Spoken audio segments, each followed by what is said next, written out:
right now, and you love your neighbor. Like, no. Over here, we're supposed to be out here trying to. I go to the locker room. We got a warm up speech that make you want to go kill somebody. Then you go out there to warm up. You hear "No Weapon" by Fred Hammond playing. Like it's like you just defeated the whole purpose. Look at the Christian movement. Marvin Sapp, stop scamming, bro. Stop scamming these people, man. Stop scamming these people, man. Drop Melvin. But yeah, nah. Let's go back to it, man. Let's get the rest of this done so I can let y'all get to y'all lives, bro. So let's go 6 through 10. This is a tough one. 6 through 10 women's. Now I've already used up my no order. Coaches used up his no order. All right, so Ryan, you the only one with a no order. Nah, I ain't gonna use a no order. I'm gonna say that for the men's. I'm already letting you know I'm using it for the 6 to 10. But 6 to 10. Okay. This is in order for the girls because they're like. I remember when I was in high school and there were always debates and stuff. It was like, oh, we're the best men, we're the best women's basketball, like around my era or whatever. This is past the Renaissance golden era of women's basketball or whatever. And we're entering let me not say new era. We're entering in a different era. Because it was still successful. It was still successful. But I will always be like, I'm sorry. There was this core group was better than y'all. I'm sorry. It is what it is and everything. And I'm arguing that in high school at the time. So my number 6, and you know I touched on Summer Nichols earlier in my top 5. She's my number 5. Okay. That was also training with your grandfather. This next person also did as well. Crystal Riley. All right. Shout out Crystal Riley. Shout out Miss Riley, man. Shout out Dale. Shout out Jason. Shout out to the whole Riley clan, man. Crystal. I hate you. Shut up. Crystal. Hey, I gotta walk off. Go ahead and keep talking. Hello. I always see you back. Hold on. Bro, there we go, bro. Bro, you gotta edit that out, Jay. I'm sorry. You got that.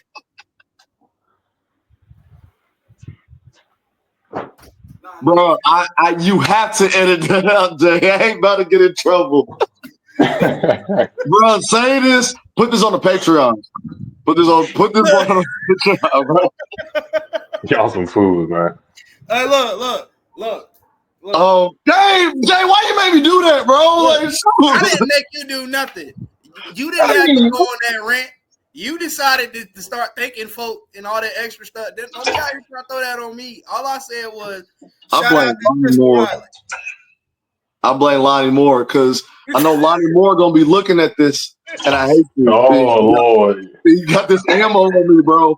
Like, for real, leave me alone. But nah, along with Summer Nichols, Crystal Riley was also grinding in that gym with Summer, your grandfather, working her out. Again, kind of like on Summer, a 3 type player, small forward, real good hands. She wasn't really, I would say Summer was the better defender or whatever, but real good hands and just slashed to the basket.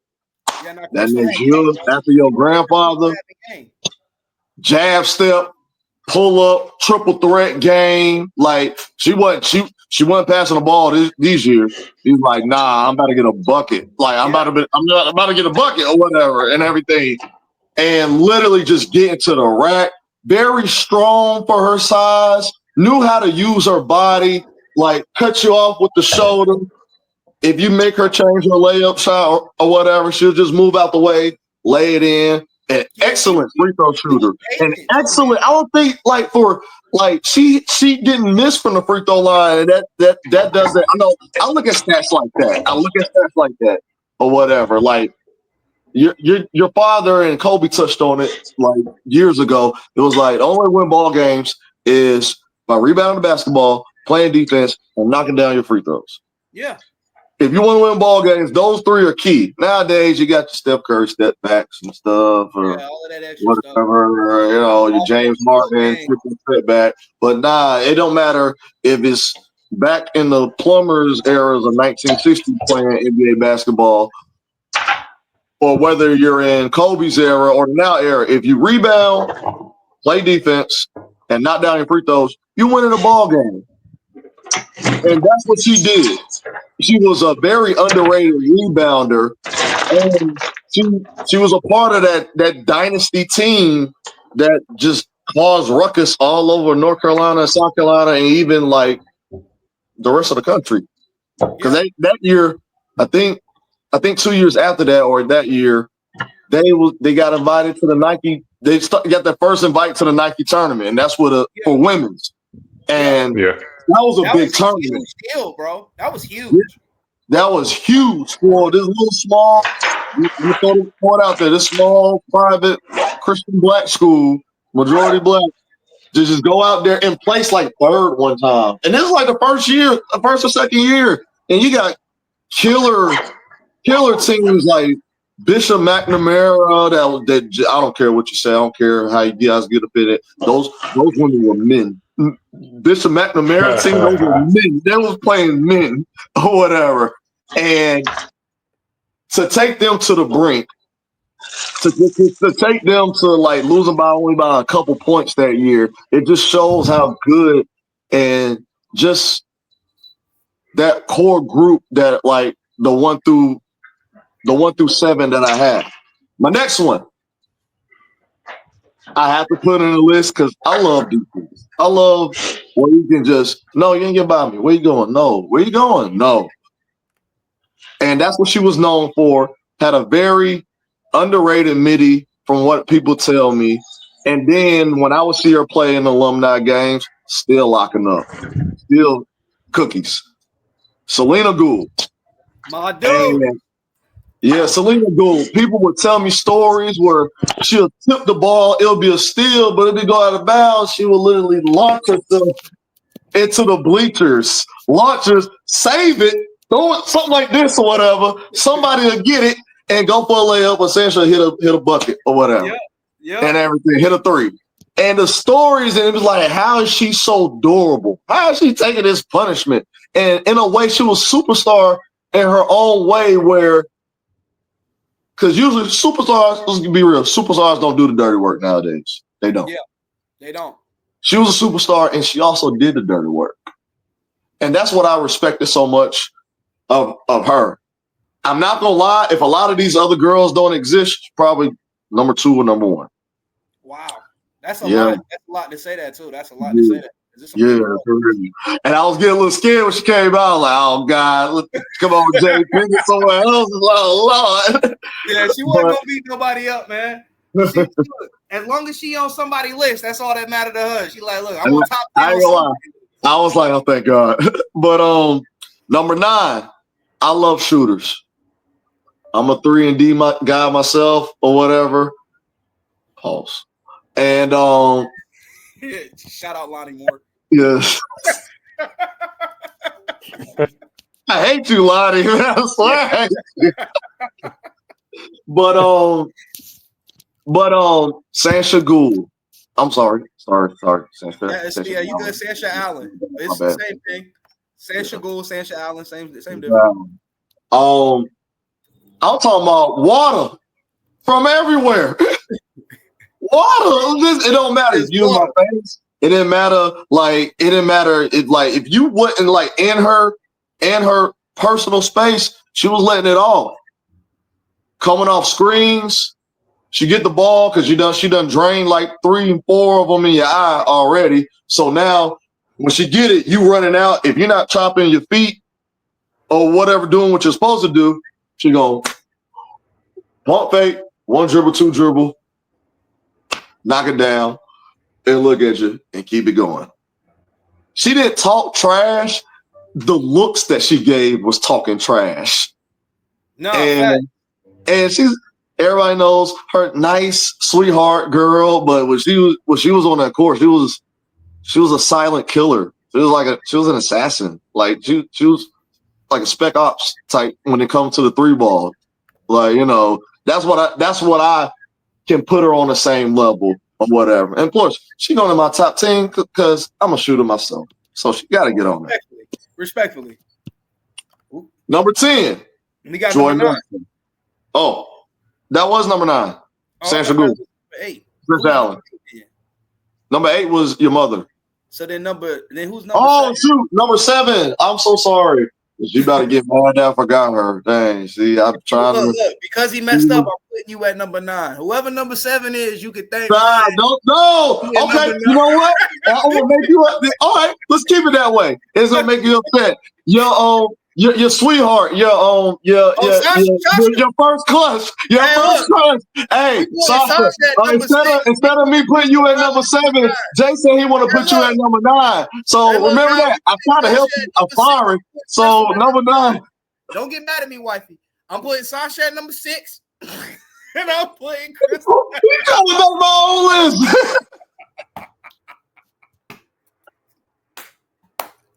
No, I'm playing, bro. I'm playing. Sasha Taylor, you were at number 7.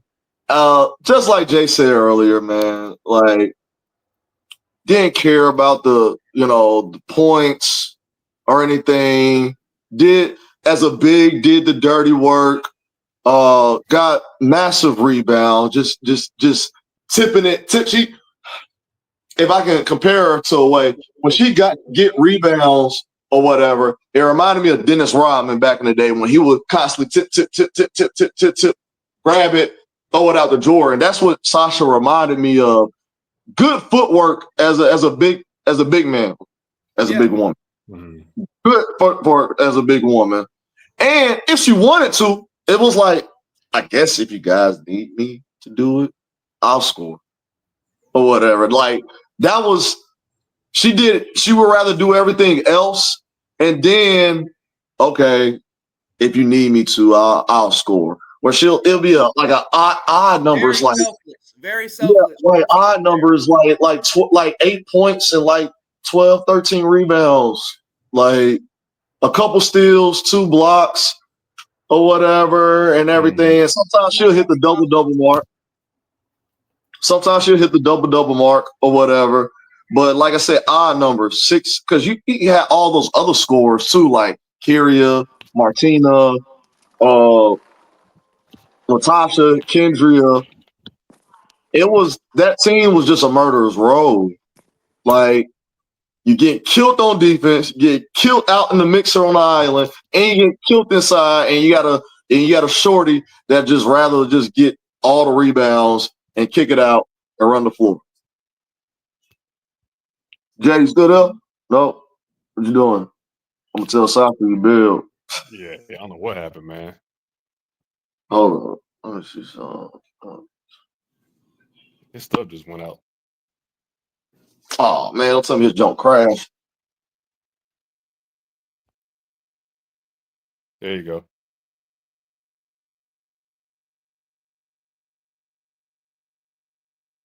Nobody can hear you. Jay, can you hear me now? Okay, yeah. I had to switch over from laptop to cell phone, so everything was acting kind of wonky. Yeah, I don't know what was going on with that, but it's all straight. I'm still in here, but now I heard you. So you say you had Sasha at number 9, and who was your number 10? I had Sasha as number 7, and like I said, you had Sasha at number 9. Who you say your number 10? This guy, he got me all messed up, man. Okay, who's Sasha? No, Sasha, I want your number 7, but your boyfriend wants your number 9. You can deal with that, whatever. Number 10. Number 10. I got Joy Manson. Joy Manson also did all the dirty work. It didn't matter if Joy, like, as when she was starting up, sometimes she would come off the bench, and then sometimes you gotta you have to put her in certain situations. You have to put her in the starting lineup, especially you playing one of the top shorties in the local area or even nationally. She gonna lock up. She gonna lock up full court, 94 feet. She was locking up 90 points. She was a one-man press one game, a one-man press or whatever. No, don't get me wrong. Your mom is probably the greatest woman defender that came through Victory, but Joy Manson is a close second. And like I said, she was locking up, if not full court, at least the other side volleyball line, just turning you every time, turning you to a point. I agree. Sometimes you have to start your offense kind of like your mother. Start your offense kind of at half court because she on you. She's smelling your breath or whatever. And when she got hot, water every day. Nah, for sure. And she was passionate too. Her three was water, bro. Her three was water, bro. For real. Sure. And she was so passionate about she wore her heart on the sleeve and everything. Like I'm talking about just three ball. Yeah, just like you can see like the ferociousness in her or whatever. Kind of scared some other girls or whatever. Who cares? We up, we winning, victory winning. So winning, it don't even matter. So that's my number 10 for the number 10 to cap off my top 10. Joy Manson at number 10. Nah, I gotta agree with that, bro. Like that's why she was in my top 5. Lily was the tenacity and the team spirit. Like she was always excited for no matter who's doing what, as long as we're winning. You know what I mean? Even if it's not my day to day, if it ain't my night, I'm hyped because we won. Right, you know what I mean? Like, oh yeah, I forgot to say. Oh, I'm sorry. I know I'm jumping ship and everything. When we was doing the top 5. Kendria, I just looked at Kendria's I got one of her stats. I couldn't get all of her stats, but the highest that she's ever scored in a game is 56 points. She scored 56 in a game as a girl? As at the Bull City Classic. Probably the second probably the second toughest tournament outside of the Dale Curry at the time. And with nothing but just destroyers. Yep. That might move that. Dang, bro. She might be she could compete with Carrier for that number 1 spot. That's why I was torn. The only reason I gave it to Carrier because Carrier kind of did everything though. She could. That's why I was so torn. I wanted to put it, but I wanted to highlight that. Also, my brother, his I think he put okay. He put 45 points on Gaston Day Head back in the day. That was his highest. And them folks, I live in Gaston County. Them folks racist. They didn't like that. They didn't like that at all. Man, look, you already know how I know how that go, bro. Believe me, I know how that go. Yeah, exactly. They was high maintenance races too back then too. They was races with. We got to get up out of there, like. And Julio talking trash to it. I was like, yo, we got to get on the bus. We got to get out of this town. And granted, all these years later, I live in Gaston County. But yeah. Whatever. I mean, it's a nice place to live, though. It ain't a bad place to live. I live in Bremerton. But I ain't tell you where I live at. I wonder if I can bring Coach back. I'm pretty sure Coach is in the waiting room. I just had to run to the store real quick. You know, I had to run a quick errand. But until I get back, Coach, just hang in the rear. I'm gonna talk about my 6 through 10. So that way you don't feel bad. I don't want to cut Ryan off. I just want to let Coach know. I know you probably in there. You good. I'm just in the car. Dang, bro, 6 through 10, bro. And it's crazy because I'm away from the laptop, so I can't give y'all the graphic right now. My bad. It's all good, man. It's all good. Number 6, I can be heard. I know I can't be seen. It's just because I'm driving. But number 6, I got Courtney Thomas. Just off of what I seen playing ball, bro. That's understandable. Courtney was a workhorse, bro. She was a workhorse, and she didn't mind being the best. Like my thing was with Courtney is like Courtney was the best player on the team, and it wasn't spoken. Like with Carrier, we knew Carrier was the best. It was spoken. With Kendria, we know Kendria the best. It was spoken. With Lillian, it was the best. She was the best. It was spoken. But Courtney, everybody knew it. Didn't have to say nothing. The offense go through her. The defense go through her, and she the loudest on the court every game. Yeah, To me, and that's what I loved about her. I'm sorry to cut you off. nah, you good. Her when on defense, like she kind of, if I can compare her to somebody in the NBA right now, she was vocal. She was like Draymond. You know, how Draymond's like Yeah, the she was leader like on defense. Draymond. He's like, yo, watch this, watch the back door, screen left, screen right, get over, switch it. I can get her. Don't switch, get back. Like she was constantly talking. Sometimes she looked a little loud voice. Sorry, Courtney, or whatever. And she was always vocal. Even on offense, she was vocal, but she was really vocal on defense and getting all the boards, getting all the rebounds. And had a Every mean single streak rebound. too. She had a mean streak to her, man. Like she had a real mean streak, and that's what I loved about her. I'm sorry to cut you off. I just had to say that Nah, about you good. I'll let the commentary go because it's all true. her. Like Mm-hmm.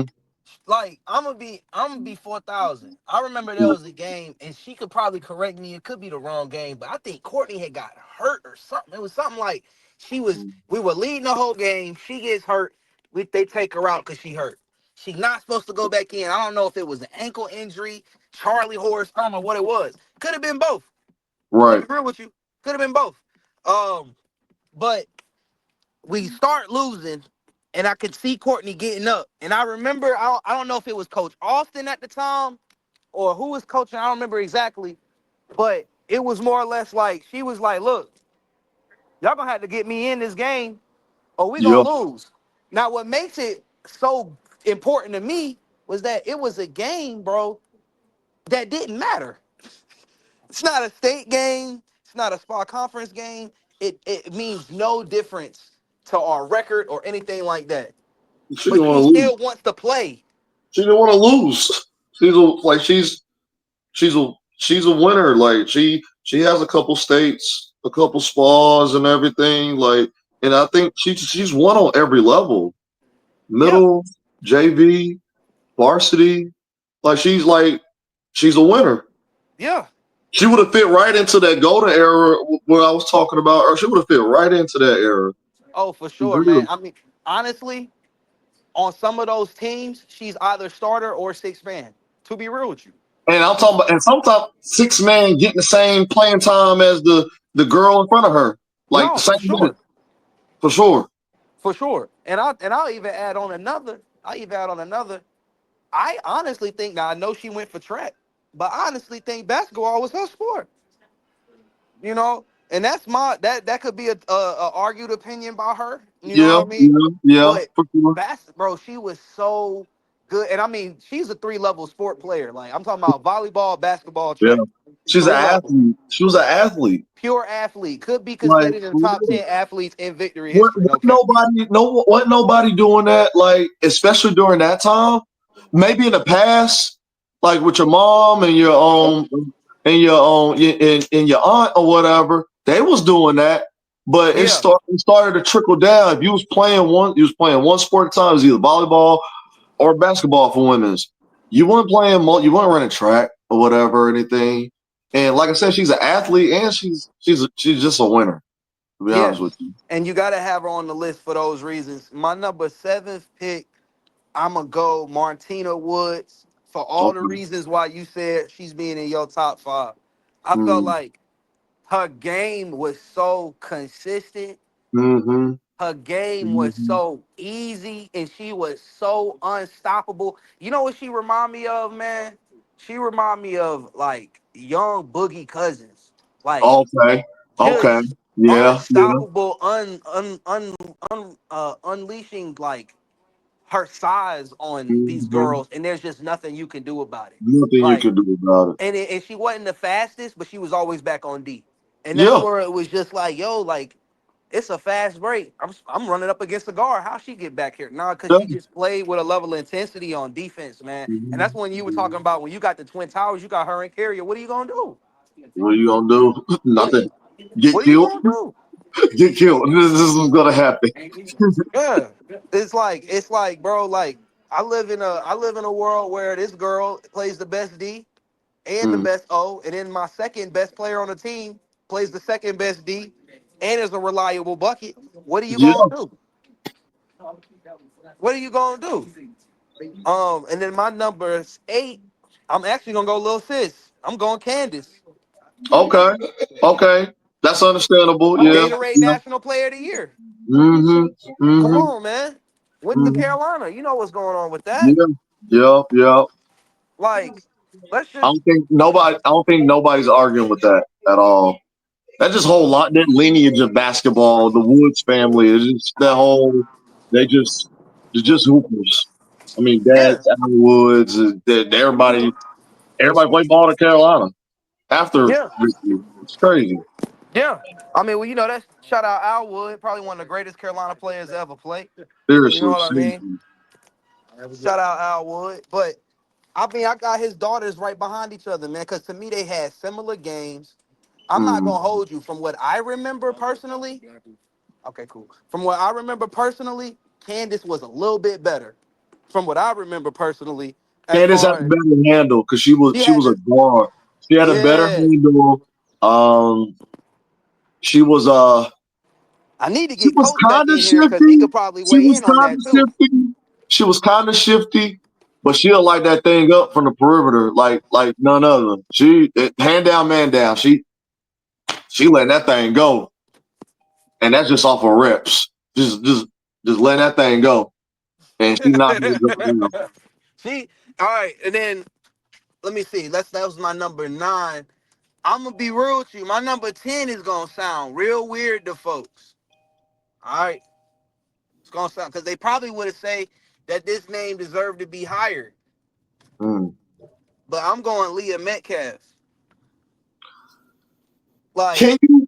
I mean, can you? But look, I love Leah, but uh, she didn't graduate from victory. she didn't graduate from Victor, but was she there over 2 years? True, but she didn't graduate from victory, Well, man. if I can't go Leah, I'm going Tasha because that was gonna be it's gonna be between her and Tasha. I And was I like, love Leah. I love Leah, I man. think Like, Leah bro, Metcalf. Leah Metcalf had game, bro. yeah, she did. She did. She still does, probably, to be honest with you. Nah, for Like, sure. I know yeah, she coaching or something right now, but I mean, she could still probably go on the court and give you 20 easy. I feel like she can still go overseas and go for 10, 15. Nah, for Like, sure. yeah, to be honest with you. But she didn't Leah, graduate. But dang, I mean, if we was, well, you know what? We should allow it because she was there for more than 2 years. She was that's there what for I'm more saying. than I feel 2 years. like Yeah, she was didn't there she for win more a than 2 years. championship there too at Victory? Or am I tripping? Mhm. I think she won a SPAL. I want to say SPAL. I wish she would have stayed because when she went to Charlotte Christian, she just went off. Yeah, that was her prime year. Yeah, when she went to Charlotte Christian, that was her best year. Went But off. I just remember her being a quick, uncheckable guard that could Yep. run the offense, great system. She reminded me like a female Tony Parker. Like, get to the cup, nice float, go. Oh, see, look, here go Coach. Leah won states in 1997. Okay. That's what Coach just said. So Leah won states in 1997. Like, yeah, Oh, nah, I gotta put Leah in that list, man. I gotta put Leah in that list. some people With might have Coach, a problem with that, man. I don't look, got a problem with it, look. but It, some people like Jay. She didn't graduate from victory. hold on, Coach said she played varsity. She was playing varsity at 8th grade. So she started playing varsity at 8th grade. So Mm, I'm just saying, bro. From what I remember, bro, and the crazy thing is, I wasn't really alive. I wasn't alive, right. but I did see Leah playing college, and I have watched a couple overseas games. Yeah. And she was tortured. She was And cooking. she was tough. I'm not gonna lie. When I think it was Leah's senior year at Ivory, I don't know. A lot of people might remember this woman. She was actually Miss South Carolina basketball of the year. I think Ivory Ladder. Ivory Ladder. I remember WNBA. Ivory Ladder. Yeah, I remember that name. They both was at the same school at the same time. Leah was a senior, if I remember correctly. Ivory was a freshman, and it was pick your poison. You got the OG that's about to go off and play pro somewhere, and you got the young dog that's just a dog. To be honest Yeah. with you, I'm about to and let Coach like back in now that I'm it home. was Hold a on. pleasure Let me seeing let Coach both of back in. them play each other. like play with each other, and it was kind of like pick your poison even then. But I'm saying, like I'm saying, man, a lot of people gonna be like, well, she didn't graduate from victory, bro. Like, you should put somebody else, man. You should have did this and that. Bro. I'm gonna put Leah there. Now, granted, I don't want nobody to feel like Latasha shouldn't be on that list because she should. She should be on that top 10 list. Coach, you back in, by the way. She should be on that top 10 list. But I gotta put Leah Metcalf on there, bro. I just have to. I feel like not putting her on there does a disservice to like the origin guards. Because my granddad used to tell me about Leah. I remember him using Leah in examples when he would work out certain girls. He'd be like, you need to be faster first step like Leah. Like it's just coaching, he can speak more on it. But Leah, for me, I mean, if you want to go guard to guard, Tasha and Leah, I'm gonna take Leah. So, can y'all hear me? Yeah, I can hear you, Coach. Did you hear that? Did you hear what he said, Coach? So yeah, I heard. So let me tell you. So with Leah, I had to go back and think her era, and I was actually she was supposed to be in my top 10, and she still should be, because, and I know I might get a phone call on this one. Leah is in the same category as, and let me tell you why. When I said if it wasn't for Kyria, that era wouldn't have done what they did. They got that first state championship for the girls because Leah was the difference maker. I was there because they couldn't beat Carolina Day. Carolina Day had our number. When Leah came, she put them over the hump because Leah was playing church league basketball with boys in the 6th grade. That's crazy. I didn't know that. Leah was different, and so I was trying to figure out how long was she at the school in terms of varsity. I think she played 8th, or it could have been her 9th, and then she left. That's what I was trying to remember. But I'm sorry, her impact for 1 year. Hey man, we got to give a lifeline on that one because that's all I'm saying. That's all I'm saying, Coach. Because I don't know, man. When this air, man, we might have some phone calls and some DMs. We will. I mean, look, it's nothing against the girls on that 90-17, and I with me, so they're gonna probably say something. But Leah was a difference maker. I mean, the girl had no fear. I mean, we used to play on Monday nights with the grown men. She out there playing. No other girls be out there. She'd be out there playing. I remember those days, though. I remember her playing in the Monday night games. Yep. She's you take her off that 2017. She was still, matter of fact, she was still come back. At 8. I'm putting Leah at 8, and I'm moving Martina and Candace to 9-10. I'm calling an audible. Oh, shoot. After everything that's been said, I'm calling an audible. I go as far as to say, like, not only back then she did that, as she got older. Because when I got up to like high school and my junior, she would come back and run full court with us. And she was giving people the business. That's what I'm saying. Bro, she was giving somebody else the business. I ain't gonna bring that name up or whatever and everything. I wouldn't guard her at all. I wouldn't guard her. I'm just like, nah, I'm not about to get roasted at school. I'm not about to nut it because she was that good. She was that good. And I was like, no, I'm not getting roasted. I'd rather Dre cook me right now. I'd rather Andre cook me right now. And to get cooked. But what? Because she was pro by that time. She was overseas cooking overseas at that time. So I was like, nah. No, and sometimes you got to take the battles you can win, and the battles you can't. You just like, hey. So shout out Leah. I'm not gonna try. Shout out Leah. Shout out Tasha. Tasha, you would be my number 10 if Leah didn't exist. But because she exists and Coach confirmed that she won a state championship in the 8th grade, bringing victory that first state title, we got to put her on the list.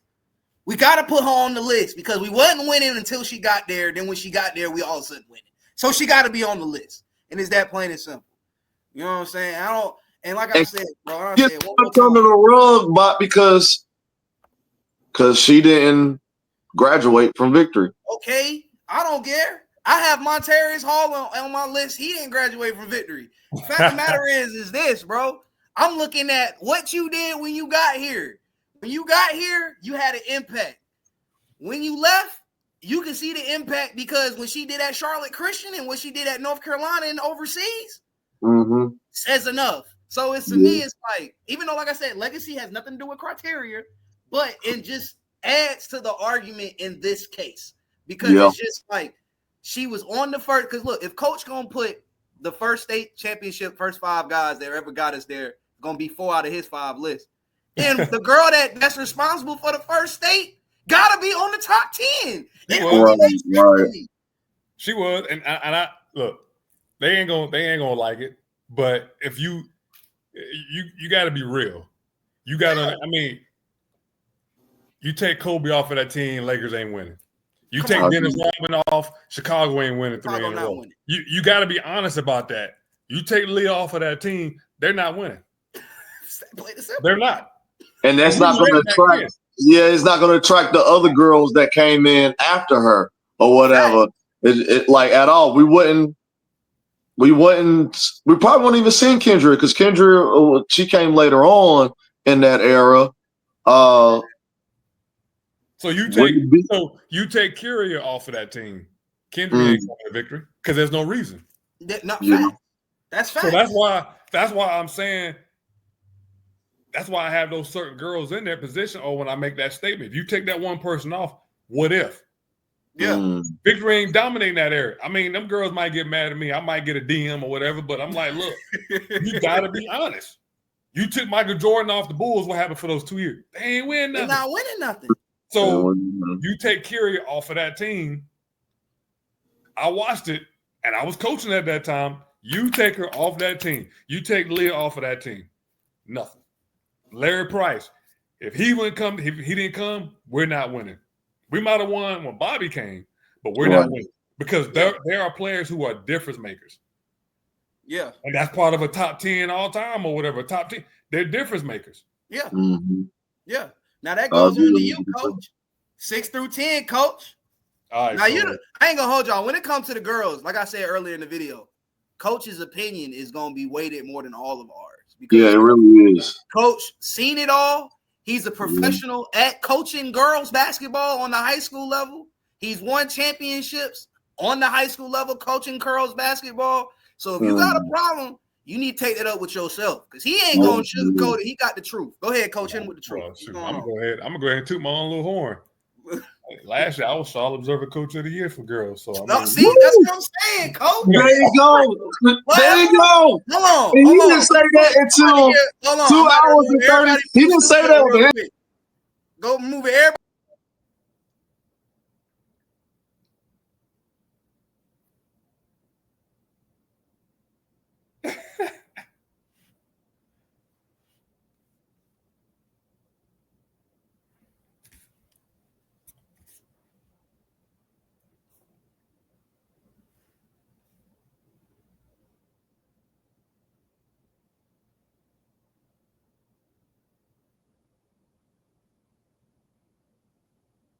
Coach, can you hear me?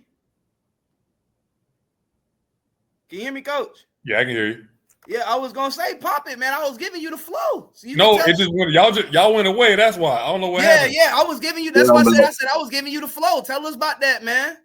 About what? I didn't hear nothing. That's why. The Charlotte Observer thing, man. That's Coach of the Year. That's big. You gotta let us know. I was giving you the flow.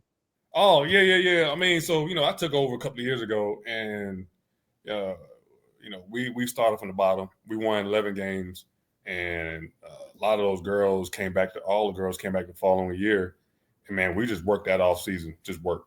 AAU ball, work. And then we wound up winning 17 games that year. We lost 22, but we wound up going 17-11. Now, people might be like, y'all to make a big difference. No, we lost 22. Yeah, no, that's huge. And we lost 11 the following year. We won 17, but the year before that we won 11. But here's the difference: it was the same players. It was the same players. So I'm big on development. I'm big on building within.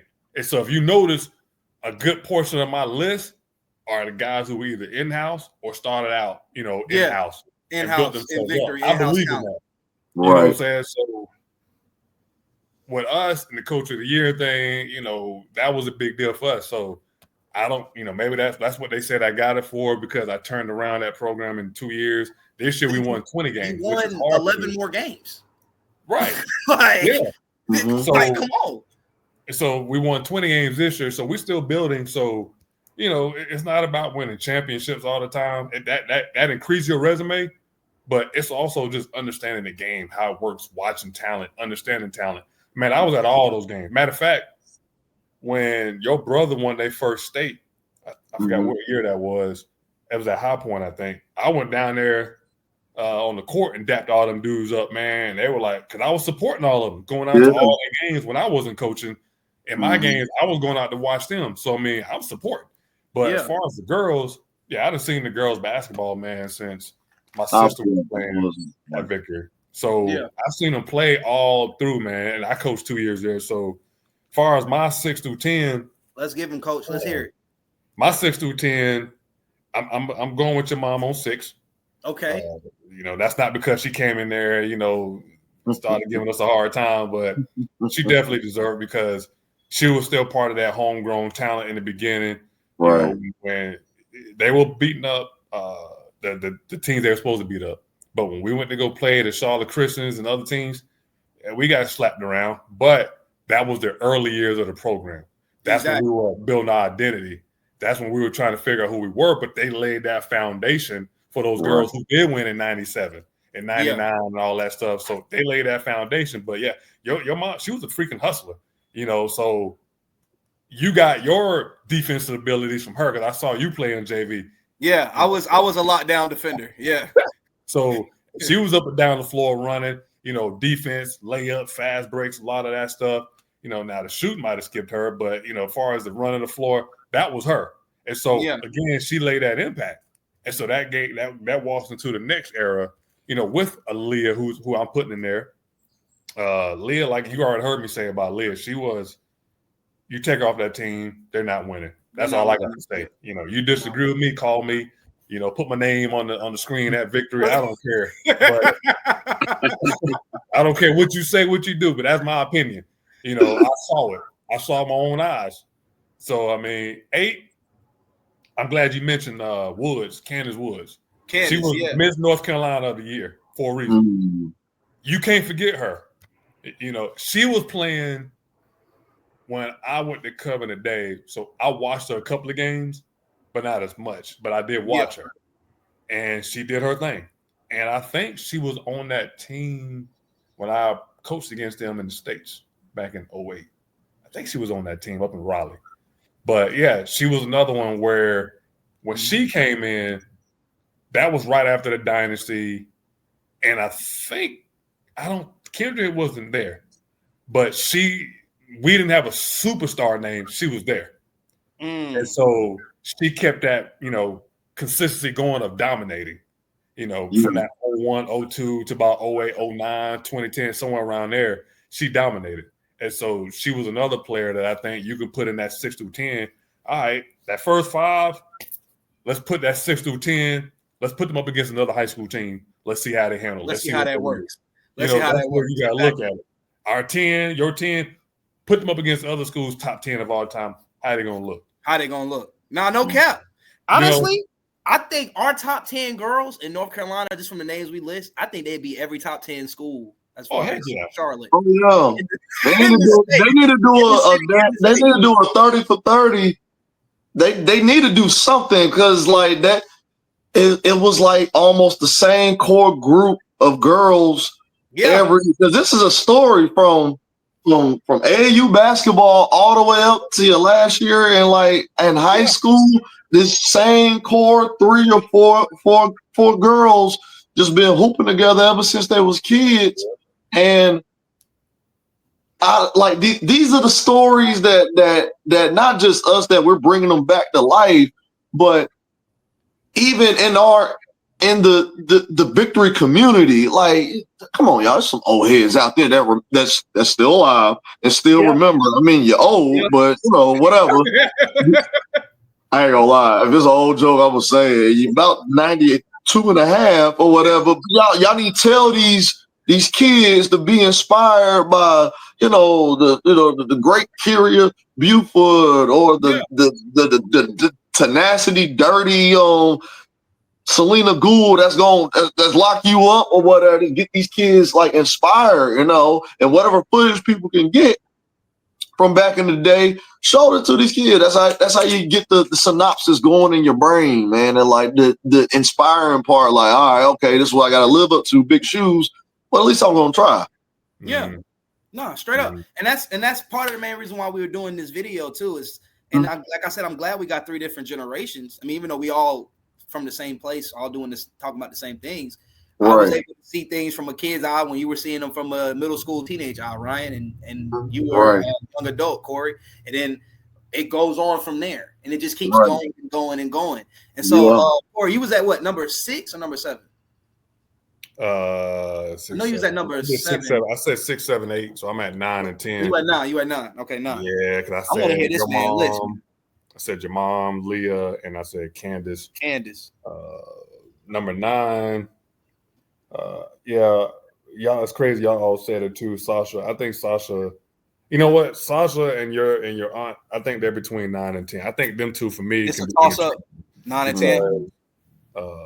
Sasha, she got overlooked because there were other players on her team that she shared that spotlight with. Good. Yeah. Right. But nobody really saw her game for what it was worth. The girl didn't go to UNCW for nothing. Yeah. You know what I'm saying? no cap. It's a D1 school, so she went there for a reason. But I remember seeing her play, and you're like, yo, who is that kid? But she was a very nice girl. And I think that was a knock on her. People saw her in the basketball. She was a very nice person. From my perspective, she was a nice person. Yeah. So she was really, really nice person. Yeah. I would see her in camps after she graduated, and she would speak to me, and she was real nice. So I'm like, okay.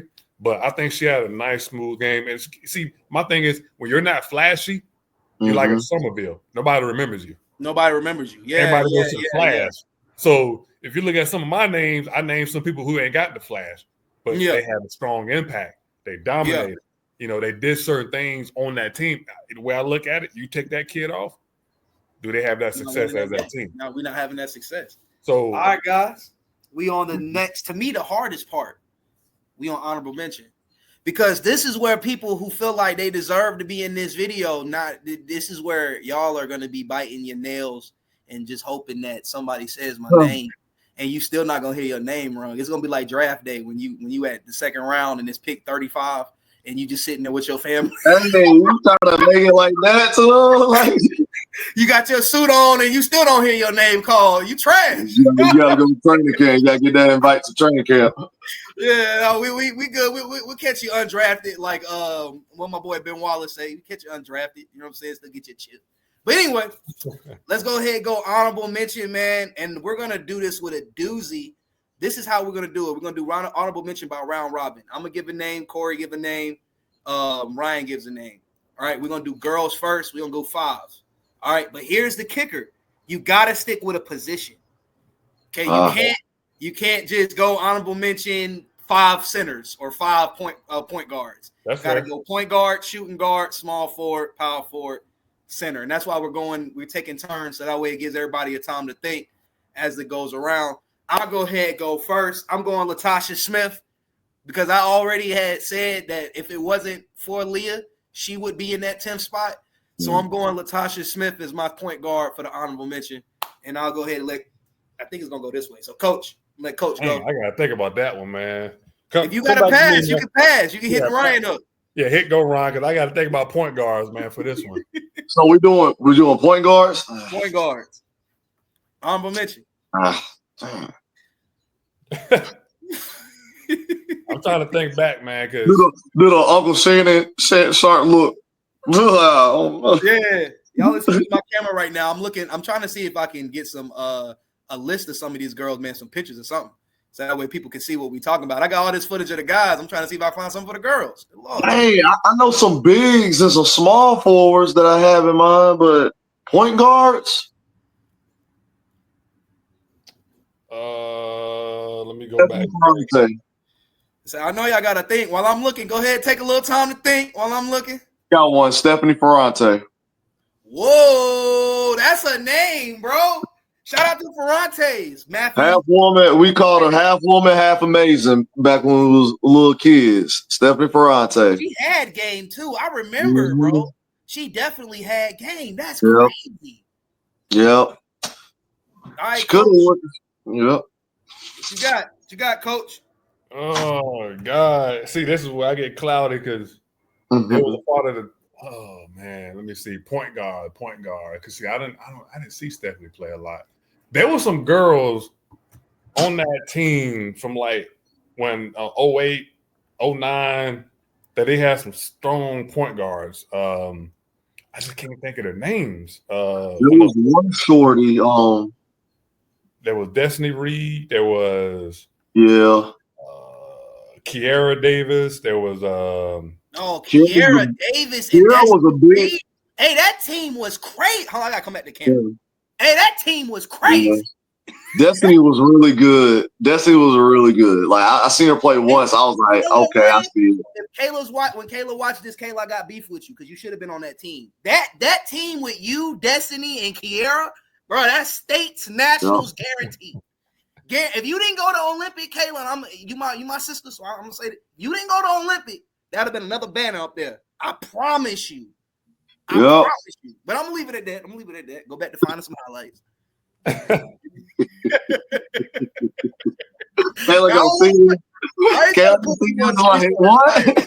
I ain't trying to put no grease on that fire. I'm gonna leave it at that because I'm gonna keep it real. You know, I'm gonna say one more thing. Kayla, if you would have stayed at Victory all your life, you would be in this top 10. I guarantee it. You would be in this top 10 list, bro. Because you really had it. I remember being in 6th grade, you being in 8th, and you going for buckets. This is not no lie. Yeah. So I mean, crazy because you mentioned Kiara.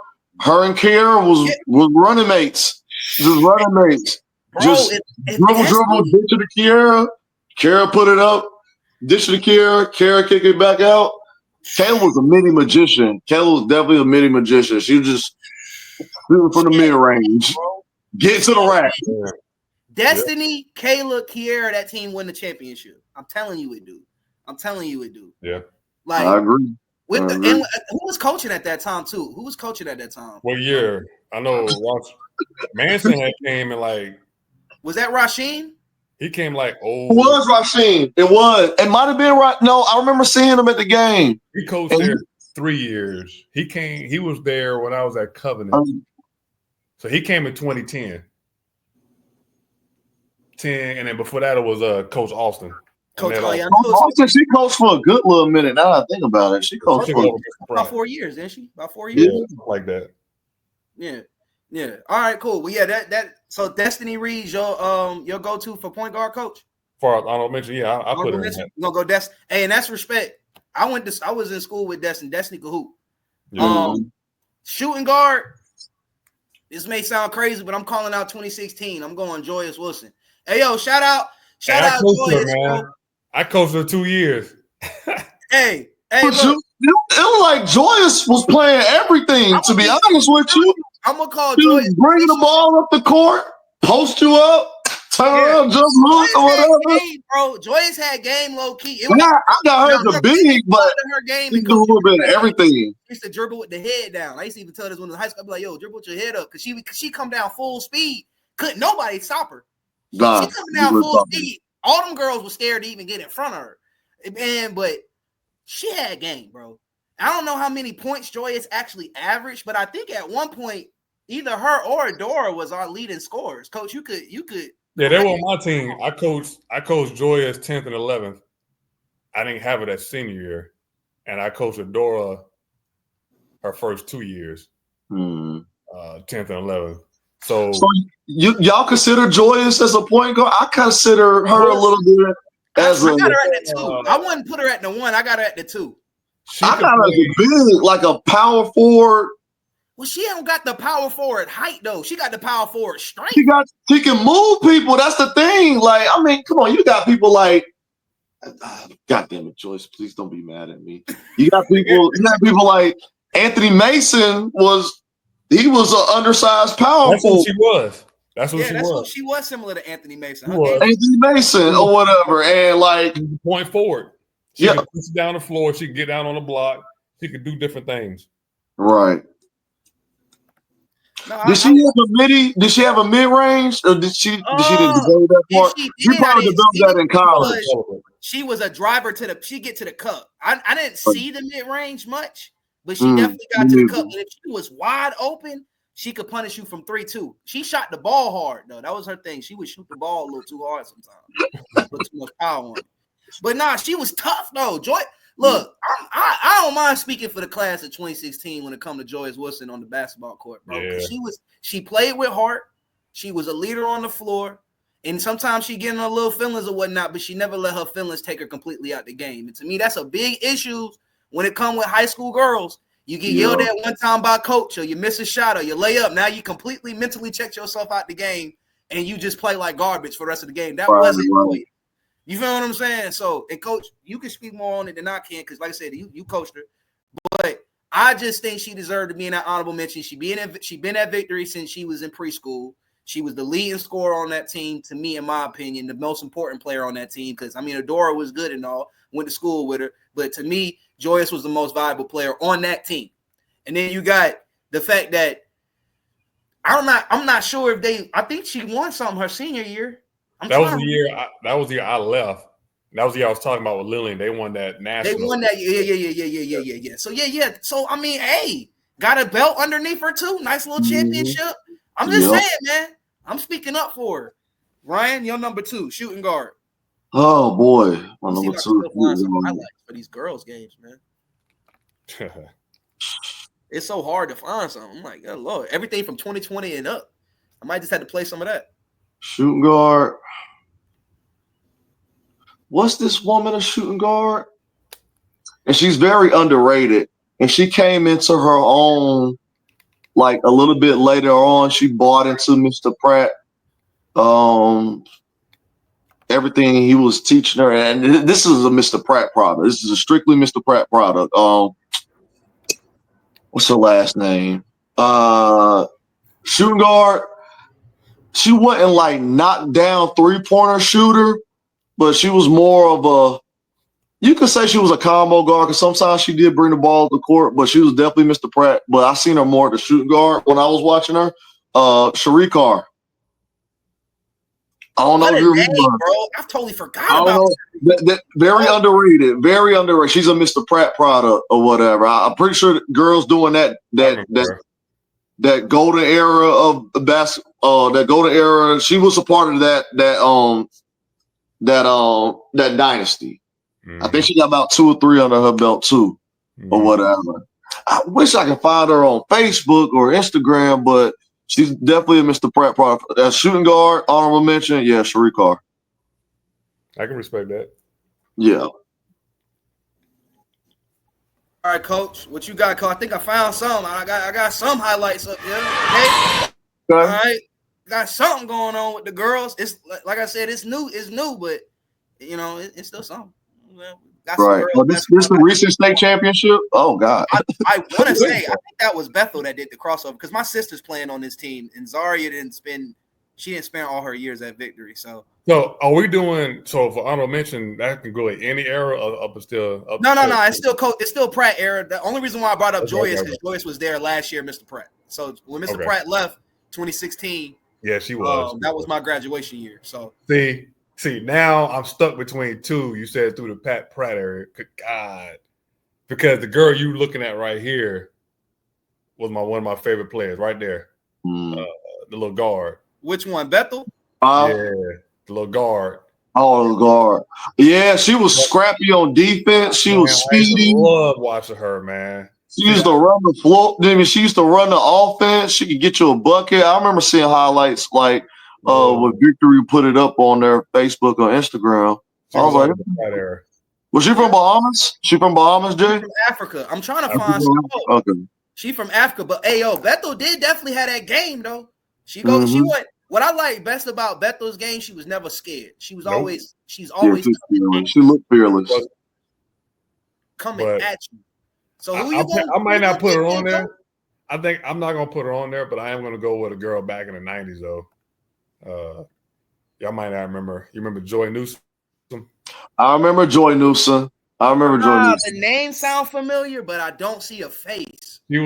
She was on that first state championship team. Mm-hmm. They behind Sand and Leah and them. But then when Leah and all them left, she stepped right in. And I think she was all state. I think she was. I have to see if I can find that. But Joy Newsom was another crazy athlete. She was very quiet. Yeah. That word. But she did her thing on that floor. She was very athletic, ran the floor well. She was a great defender. She could shoot the ball. Her handles wasn't, A1, but that was a shooting guard back in the day. Shooting guard's job was to shoot the ball. Yeah. And then play great defense when you needed to, run the floor. But that was her. I think she deserved. She was part of some state championship teams too. Okay. I remember. It's vaguely, but I do remember her. Yeah, I think she was. I think she graduated like 99 or 2000, somewhere around there. I wish I could remember, bro. Because I mean, obviously I wasn't alive, but I wish I could remember her face, like the name. Her sister. Super never familiar. Never mind. I ain't trying to bring nobody's dirt on social media. Never mind. Oh Lord! This the horse's mouth, coach. You remember she was married to what's the name? Eric. Her sister was married to Eric. Eric Scott? Eric Scott? Yeah, her older sister. Oh, Alicia. Yeah. Oh, this is that family. Oh yeah, no, we're not gonna talk about that family. Hey, yo, look, we gonna leave that alone. I gotta cover the camera for that one. That's what I'm saying. Uncle E, I love you, dog. Yeah. They were married. So that's what I'm saying. I'm trying to put the relationship together. It's like you remember who they were because they were from the Bahamas. Hawaii. Yeah, I remember. Because her mom was from Hawaii, but I remember the dad. He used to be out there playing with us on pickup. We got some Bethel highlights cooking up right now. So while we talking, I found something on Bethel. Got some Bethel highlights. But yeah, go ahead, coach. Keep talking about it. This one Chapman and Sam was coach. Oh, yeah. This one Sam was coaching. Yeah, I think I want to say this is when Sam was coaching. But let's see, small forward. I'm gonna keep it hot with you. What's Mr. Sales' daughter name? Sharia. Yeah, I'm going Sharia Sales. And it's not for purposes of game wise. Like I'm not saying Sharia Sales game. I know what you're talking about. I know where you're getting at. Small forwards. But Sharia Sales was consistent. Like a lot of these guys has been on my list have similar criteria they fall in. Consistency, hard work, team player. Those three things right there for me is above a whole lot, yo. And Sharia Sales was all of that. She was an athlete. She could move fast for her size. She played defense. She could shoot the mid-range, had a nice open three-point shot, and she played, and when she played, it was balls to wall every game. Yeah. She had one. It didn't matter if they was playing like a not so good team or one of the toughest teams. She only knew one gear, and I was just go. Let's go. Yeah. No cap. Yeah. And that's why she's in my honorable mention. I'm putting her at the 3. I'm gonna keep looking for a little bit more highlights, and I'm gonna be back on here permanent. But yeah, let's go ahead and Ryan, you give you number 3, your small forward honorable mention. I'm gonna go with and this girl, in my opinion, and if a lot of the girls on the top 10 list don't exist, she can easily slide into that top 10. And just off the numbers she put up, she got during she played on the tail end. Kendra's last year, and she also played with Candace for 2 years. Also, Renelle White. Well, I was thinking Renelle was good. I like Renelle. Relentless. That's all I can say about relentless. Could play defense. She was Trinidadian? Yeah. She from Trinidad. She could play defense.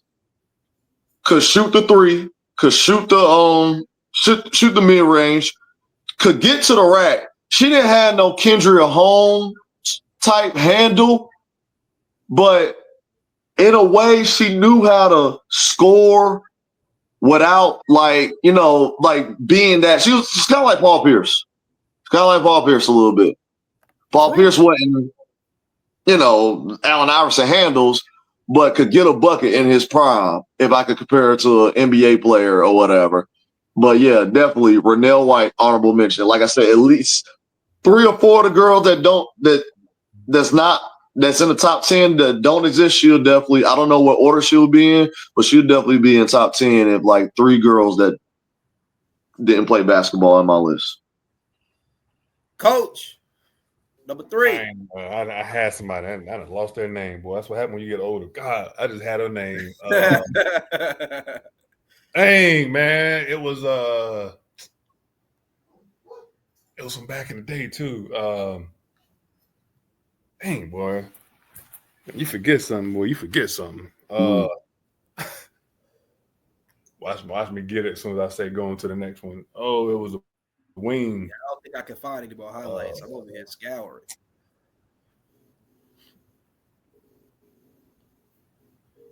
Dang, man, who was that? I just had them too, man. I need to start writing this stuff down. That's why I got like 70% of my stuff written down because I knew I wasn't gonna remember. Yeah, just about everything on my phone. So I just look back on the phone and be like, "Yep, this is what it is." Oh man, who was that? I left my stuff at home. That was the problem.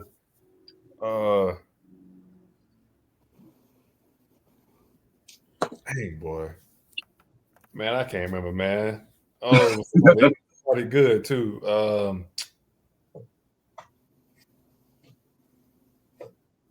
Hold on, there it was coming. And hey man, when you get this age, man, stuff is different. Y'all just looking at me like young dudes, like looking at me. It's gonna catch up with them. All right, look, we'll swing back at Coach on number 3. We'll go to number 4. All right, so. I got it.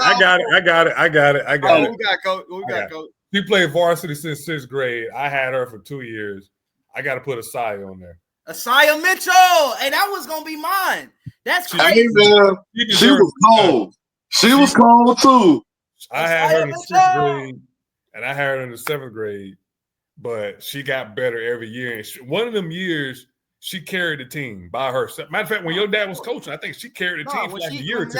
The year that my dad was coaching, she carried that whole squad. Yeah, and so but she won a championship her last year. And I remember I told her, I said, "You deserve this more than anybody." I said, "Because you've been on varsity since 6th grade, and you've done a whole lot of stuff, and I don't think nobody remembers you." But she went from being a soft, timid player to where she started bringing that ball up the court, making moves to the basket. She did her thing. She's part of that era where people forget because it was during that time where the program was struggling and trying to build it back up, and people forget. But she's another homegrown talent. Been in the school since day one. Another homegrown talent. Day one, played basketball all her life there. Played varsity since 6th grade. I had her in the 6th grade on varsity. I'm like, God, dog, I got a 6th grade on varsity, but I think she could definitely be an honorable mention. Nah, for sure. Asaya Mitchell was gonna be. I was actually gonna put her at my number 4 all around her because she had the height on her to play the 4 during the times that they was in because they didn't have nobody until I think her last year was Lillian's first year if I'm right. No, you said her last year? Yeah. Was that Lillian's first year or no, her Asaya's 7th grade year was Lillian's first year. Okay. All right, cool. Yeah. All right, cool. So yeah, that her growth, bro. Honestly, Asaya, like her growth from the 3, because she was a 3-point quiet, come off the screen, catch it if I'm open and shoot type of girl. Yep. For her to develop that, to bringing the ball up the floor, being the loudest on the floor on defense, calling out the screens, talking, getting the teammates involved. She deserves to be in my honorable mention at number 4, and I'm going to keep it at that. Ryan. Yep. Go. So for power forward, I'm going to go. I was struggling back and forth because you could put her at the 5 And because eventually, even when she got as a like in certain situations, she was playing the five because she was very strong. She's very athletic too. My four is Alexis Hicks. Hey, Noonie. Noonie. Yeah, man.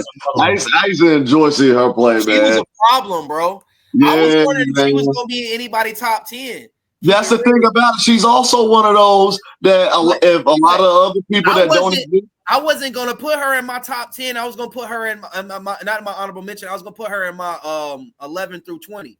But that's the thing. I didn't want to do that because I feel like I would have been doing her. Me personally, I would have been doing her not enough justice because I'm like, she can easily be in the top 10. For sure. Like she deserved. But so I was like, let me put her in my honorable mention top 5. Let me just do that or whatever. I don't think she'll be too mad at me or whatever. No, that's respect. Because I mean, she definitely gonna see this because she definitely follow me and she definitely keeps up with me. So yeah, shout out to you, man. You one of them goats. Coach, number 4. 4 spot. Dang. 4 spot. You gotta go back in the archives. Gotta get back in one of them ones right there, boy. 4 spot. I'm gonna have to go with one of my classmates. She'd probably be happy. She probably sent me an DM about it. But she was part of that first state championship team too, and she was their dirty work player. She was like your D. Rodman. You probably y'all might know. She actually did. She taught at the school. Torrance. Oh, Tasha. Yeah. My mama Tasha. Oh, I forgot about she about to be mad at me. Oh my goodness, day. Hey, yo, I ain't gonna hold you, Tasha. When you see this, you should have been mentioned earlier. My bad. She was one of them. She's like that Dennis Rodman. She didn't score 15 or 20, but she was a rebounder. She was a dirty work player. And you know me, like I've been saying, her daughter, but she at Montreat now, I think. Right. So her mom played with me, and she was part of that first team. So I think like I said, she ain't gonna show up in terms of buckets, but impact. And that team had special players on there that contributed in their own little way. Where if they didn't have that piece, then or you put somebody else in that position, they wouldn't have accomplished that stuff in that 1 year. And so, reason why that was a big year because that was their first state championship for the girls. And so, you got to get a couple of pieces from that team and say, look, 2 or 3 of them got to be mentioned. I know we talk about that dynasty era, but at the same time, you got to talk about the first year or two that when they first won them states, man, that was a big deal because she played the inside, and she, like I said, she was that D. Rodman. And I remember her favorite player was Rasheed Wallace. So that tell you where her mindset was. Oh yeah, she was out there trying to go get she. Facts. Okay, 5. I gotta go Lillian Izundu because I didn't put her in my top 10. I don't think. Yeah. So I'm going 5. My honorable mention 5. I'm going Lillian Izundu. Straight up, everything that Coach said about her earlier is the truth. I'm gonna give my little perspective, being able to watch her grow while I was in high school and played. Not necessarily watching her play out of the shadow that her brother casted. That's the big thing. Like Buka at the time was so big on campus as far as like we all knew Buka was going. He had probably 9 to 10 D1 schools looking at him.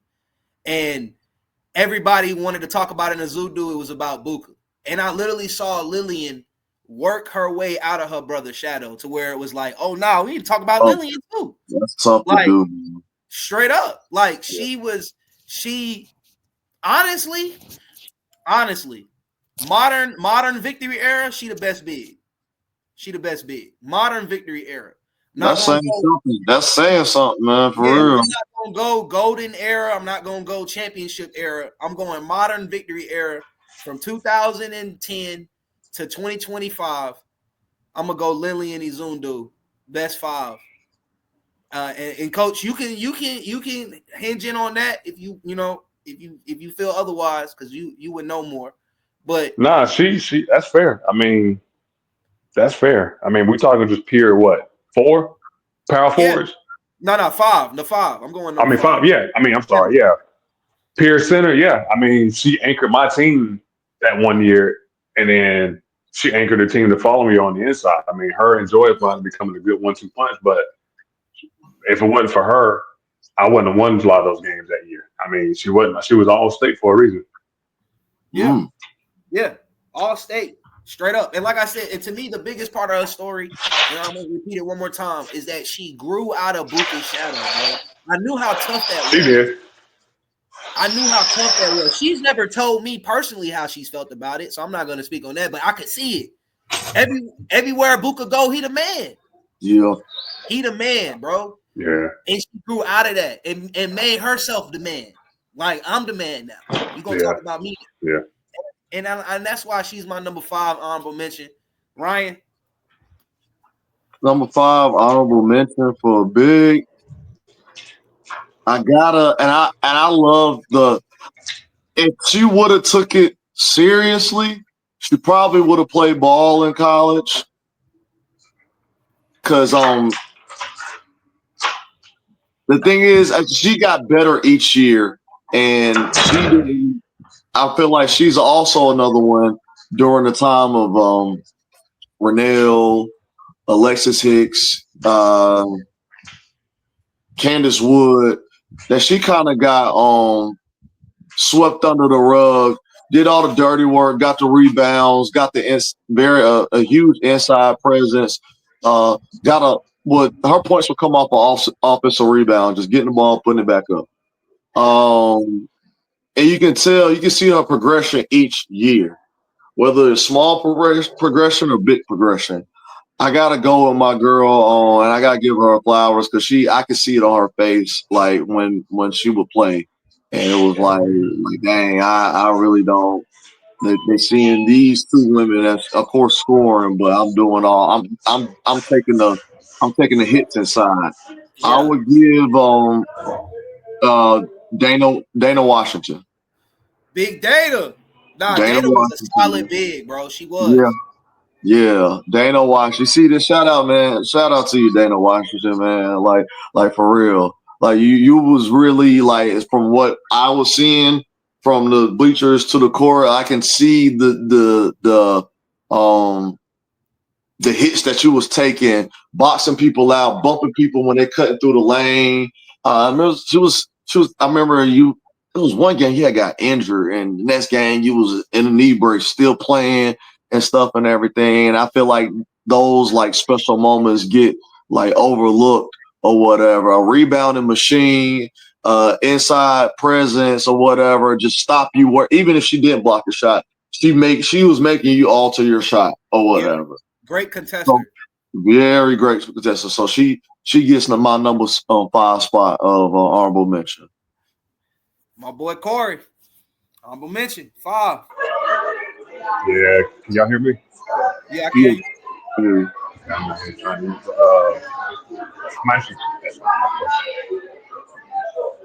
to go with. I might have to put out a position a little bit, but I know you mentioned it earlier. But I'll put Courtney Thomas at my 5 because she played bigger than what she was. Yeah. I coached against her that one year, and she was freaking all over the floor. And she had that freaking anger, like she was pissed in warm-ups. You know what I'm saying? Like, I remember when we were about to play her, and one of my girls was like, "Man, is she mad?" I'm like, she came to play. And it didn't make it better because I'm coaching against her, and they all know our group of victory. So, it's already we got to beat him. So I'm definitely putting that because I like those players like that where they're small, a traditional center, but they play bigger than what they are. And she was a crazy freaking athlete. Crazy athlete. Fast she's in my top 10 victory athletes, period. No cap. Yeah. Nah, that's respect. All right, so that's our honorable mention for the ladies, victory ladies. We want to give y'all a shout out, man. To be honest with you, there is no basketball dynasty at Victory without the women's division. Y'all were phenomenal players. If you feel like your name wasn't mentioned, it's probably because we forgot. It's no hard feelings. I know I've been talking trash all video, but it's no hard feelings. If you made it this far, listening for yourself, and you can click off. All right. Moving on to the boys now, fellas. 6 through 10. 6 through 10. You only got 5 slots, guys. 6 through 10. Basketball 2016. We starting off with Coach Kory. Oh God. 6 through 10, man. This is it. This is where it gets critical. Let's do it. 6 through 10. I'm gonna go with Coach, I'm gonna pull up your say 5. what? I'm gonna pull up your first 5 in case you don't remember.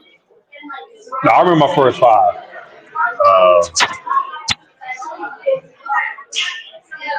6 through 10. I'm gonna have to go with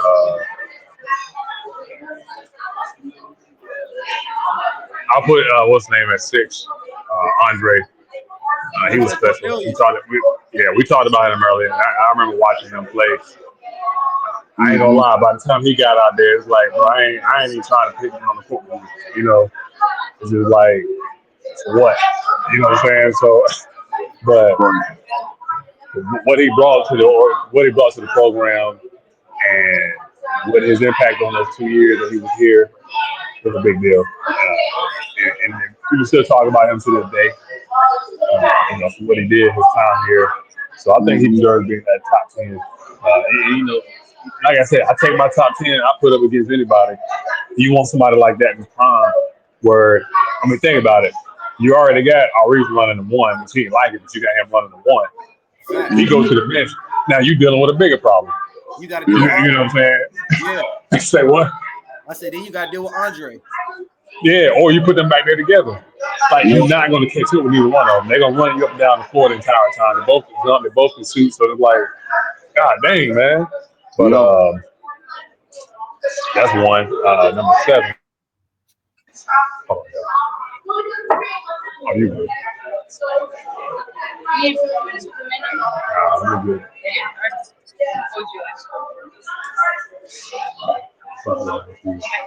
Very good. Very good. Yeah, I think it's pretty good. You need to come back to you, coach. Did you want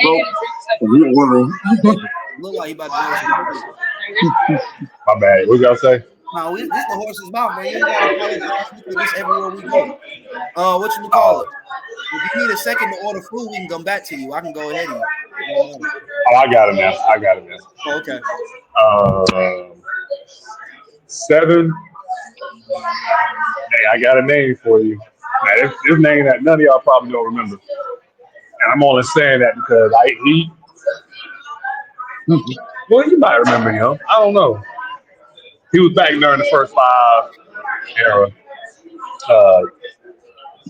Now, I can't put him at 7, though. I might put him a little bit later. So I'll come back to him. 7, I got to put my boy Ray Cannon. I play with Ray Cannon. Ray Cannon, yeah. Ray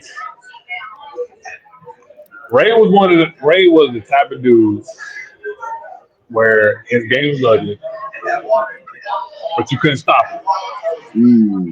Ray was quick, long, ugliest 3-point shot, but it would go in. He could jump. He was a lefty. I think he was lefty, but his game was so ugly, but he was all confident. I think he was all state too, but he was part of winning a couple of championships. He was the starting 3 on my last year. He was the starting 3. So he was part of that starting lineup, man. So Ray is one of them guys. He's one of them players. He just don't get talked about unless you saw him play in the mid 90s. He was. If he wasn't on that team, I think we had a different look on defense. He was the guy that played defense on the other team at golf. And he would pick your pocket. He can run the floor. He can block your shot. Ray did a lot of good stuff, man, for us back in those mid 90s. He don't get talked about enough, but he was a very strong impact player. I will say I do have to put another guard on there, number 8. I got to put Daryl Austin on there. Daryl Here's the Austin. reason why. I got to put DA on there because I had Daryl as a freshman. I remember Daryl was a 6th grader when I was playing, little fat dude running around. Everybody knew he could shoot. 9th grade, same thing. Daryl could shoot. 10th grade, Daryl got better. 11th grade, Daryl got better. Hey, man, you're talking about the jumper? 3? And he's talking about the quickest release? Oh my Oh, God. my God. Behind his Look, age. let me tell you something. But he probably shot it behind his neck, to be honest with you. Hey, and the crazy thing is, his jumper's still like that. Like Yes, it is. that jumper ratchet. That jumper ratchet, bro. Like Hey, that's why I said Daryl, earlier, we was in the top 5. He in my top 3 shooters. Daryl was one of them. Daryl's like, hey, you get on that court. Daryl always had that gut. That dude knew how he was fast for his size. And I didn't like guarding him, but he went. I'm like, Daryl, you got to be on my team and pick up. I ain't trying to play against him. Because, I mean, he was all over the floor and then boom, he just pop up and shoot. Shoot. You know, so, and you got to have somebody who can shoot the 3 and run the floor and has that range. And Daryl, you walk around on pickup, you look at him like, man, that dude can't hoop. That dude can't do nothing. They say no. He done dropped 18. Y'all playing at 21 as a team. He just scored 18 of the points and hit the game-winning shot. You walking away like, man, come on, man. But I gotta put him in there. Yeah, I gotta put him in there. I gotta go with another guard. I play with him. I put JP on there, John Perry. John Perry. You probably don't remember him too much. No, I remember He came John up in this. Perry. Okay, he came up in the system from a little kid all the way through middle school, JV. Oh, he played JV. He played varsity since the 9th grader or 10th grader. And JP had a smooth jumper. He could shoot. John was slow. When you see him walking around, John was cool. You know, he get a little head nod. What's up, man? Yeah. But on that court, John had some quick moves. Boom, boom, boom. Pull up for the 3. Boom, boom. Make a move. Get to the basket. You know, so and he was another player, part of that era, where part of that 5 straight, and he transitioned into him because he was homegrown, but he was one of the better players on that team during that era after Bobby left. I think he graduated in 99, so his 2 years was 97, 98, 98, 99, those 2 years. And then I got to throw Wilson. I know y'all mentioned him earlier, but I got to put Walt on there. I was trying not to put them dudes from New York that came down, but I got to put one. But I remember the first time I saw Walt playing, I remember watching. I'm like, yo, why is this dude dribbling? Like, he's just dribbling all over the floor doing nothing. But I watched him some more games, and I'm like, number one, you ain't taking the ball from him. Nope. You're just not. I never seen nobody take the ball from him. 2, he knew how to create his own shot, but he knew how to get other guys to get their own shot. He was very good at that. Now, Walt played absolutely no defense. I remember playing against him in pickup, and I'll put him in the post. I'll eat him up. He was like, all right, come out here to the top. And, he got me a bunch of times, but he wasn't playing no defense. But, you get a strong guard lineup with him back there with Andre, Maurice, or whatever, JP, DA. I know I got a bunch of guards, but you're going to have problems with those guys on defense because all 5 of those, all those guards play defense. And so they're going to be strong to beat, but you got to outscore them. You're not going to outscore all those guys on your team. That's my 5. Okay. And then, was that all 10? Was that 10? Yeah, that's 10. All right, cool. So, Coach, let me go over your 10 real quick. Let me make sure we got everything right. I got Andre Cornelius at number 6, Ray Cannon at number 7, Daryl Austin Jr. at number 8, John Perry at number 9, and who was your 10th one again? I didn't type that one out. I was supposed to. Walt Harris. That's who it was. My memory ain't that short, Lord. Good Lord. Memory ain't that short, Lord. All right, yeah, let me put that list up real quick. All right, man, look, That's a credible list, man. Honestly, I don't think I've ever seen Ray Cannon play, and if I do, I don't think I was old enough to remember what that game looked like. So I'm over here going through my brain right now trying to rack it, figure out, dang, I Ray don't even remember him for some reason. I don't really remember him like that. Nah, yeah, a lot of people don't. I'm trying to remember him, bro. I'm like, dang, Ray Cannon. Matter of fact, his dad coached baseball. Frank Keaton. I think he was Winston Ray. Say what now? Said his pops coach baseball at Victory. Yeah, Frank Keaton. Julia, if I remember him. But Oh, okay. Okay. All right, bet. Well, hey, all right. Let's get to my 6 through 10.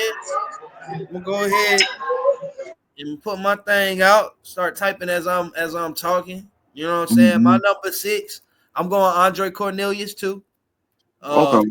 I feel like because he wasn't in my top 5, he had to be in my 6 through 10, and specifically at number 6 because I do remember watching bro play, and if he had, man, bro, I'm gonna be honest with you. If Dre had like no ego problem, he probably would be in the top 5. Like my biggest thing about Dre, and I said this to Ryan on the phone. I don't mind saying it now. And if Dre take it personal, cool. He just wasn't coachable. Like, bro just wasn't coachable, bro. If bro had an attitude of like, because he was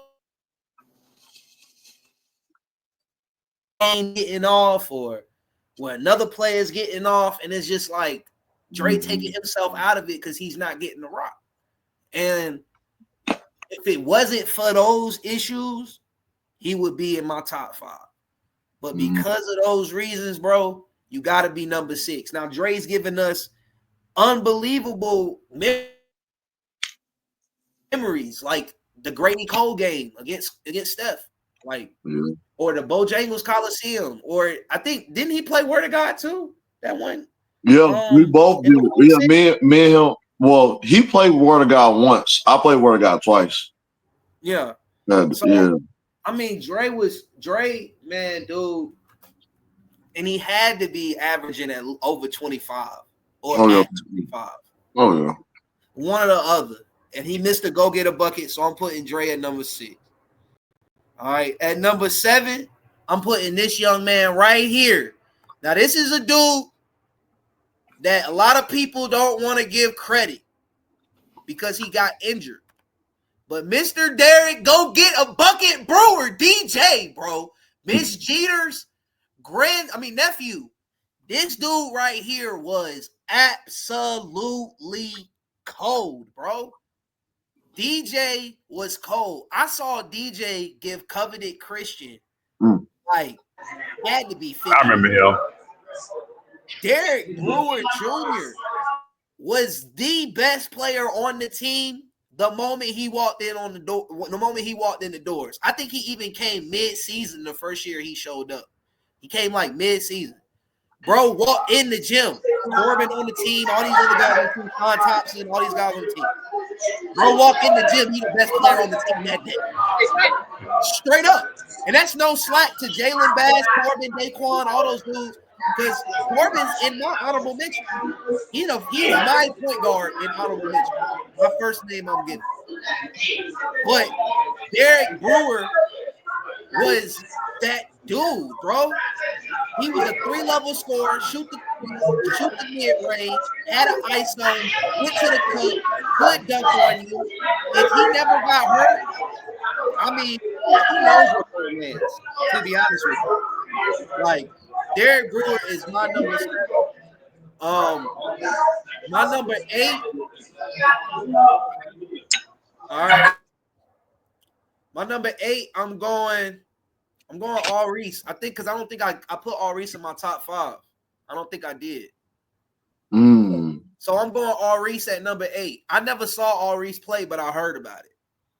And I've been hearing about it all day. He was already in my no order because I thought I was gonna have to use my no order in the on the guys 6 through 10, but ended up having to use it on the girls early because I was just like, no, what's up? But I'm going my boy Coach Reese McCain at number 8. At number 9, I got Xavier Griffin. Now, wow. most people, I don't even think most people gonna remember Xavier, to be real with you. But You say who? Xavier Griffin. Oh, I remember him. Yeah. Didn't he go to like Wingate or something like that? Yeah, He went to Wingate. Wingate. Yeah. Xavier Griffin was cold, bro. And he's another one of those guys that when they walked in the gym first day they came in, it almost felt like Baskteball. Yeah. That's just the complete honest truth. Yeah, that's how he was. I'm not gonna lie. Even though he went to Wingate, I thought John. I thought he was D1 level because I played with him when he was in 9th grade. He was already on varsity in 9th grade, and I thought he was D1 level then, which was kind of confusing. I was like, "Well, he didn't go to Wingate," but that's his personal decision or whatever. But man, cool dude. Man, every time you come to the game, I'm like, oh, I'm about to spot up like 6 or 8 points right now because he giving it to me or whatever. Man, handles and everything and whatnot. But I enjoy playing with Xavier Griffin. Xavier Griffin was reliable, consistent, and when he played, he was what I was mentioning earlier that Andre wasn't, and that's coachable. Like Xavier was real coachable. I remember my dad taking Xavier on a trip to Delaware State University because I was with him. They went on a trip to go watch Delaware State play, and Xavier's, he's watching the practice, and I mean the Delaware State coach. As soon as we walk in the gym, he cussed up the whole. I don't even know who bro was at the time. I mean, he cussing people out like, and I remember my dad being like, Xavier, this is what college basketball is like. And Xavier not being afraid or whatever, he just like, if that's how the coaches are, that's how it's going to be. I mean, I got to do what I'm supposed to do. And that mentality right there, he showed that on the court and off the court. He was always like a team leader, didn't mind getting singled out. If he had to be the example, the bad example to make someone else feel comfortable, then he didn't mind being singled out. And so that's why he's on my list at number 9, man. Like, straight up. I think that what he gave to the program, and y'all won some chips too, right? Am I tripping? Yeah, we won Spa regular season, and then Spa tournament. We won we won a lot of tournaments that year, like in the beginning, because we won in Del Curry that year, which I was really mad about. But like the early season tournaments, the invitationals, we killed everybody or whatever. It was just including the mid part of the season or whatever and everything. Then we were we won. I think we won state that year. I know we won state my junior year. I believe we won state that senior year. I can't really remember. Yeah. But I know for a fact that he was there for our 2 Spa conference regular season and tournament winners. Yeah. Xavier, my number 9, man. Shout out Xavier, man. Did great things for the victory. And my number 10 is probably going to be the most unpopular opinion. But like I said, I got to represent dudes from my era who graduated with me. All right. My number 10, I'm going Ty Gadsden. All right.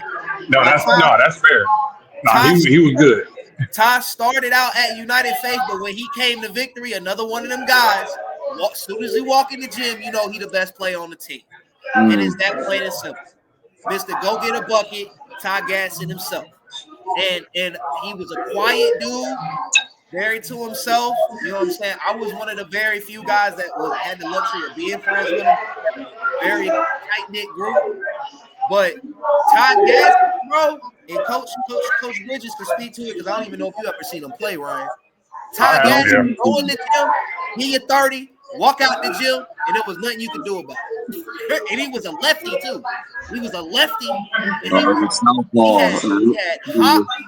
He could shoot. He was another 3-level scorer who had hops, guard. He can play the best defense, but it's not through lack of effort.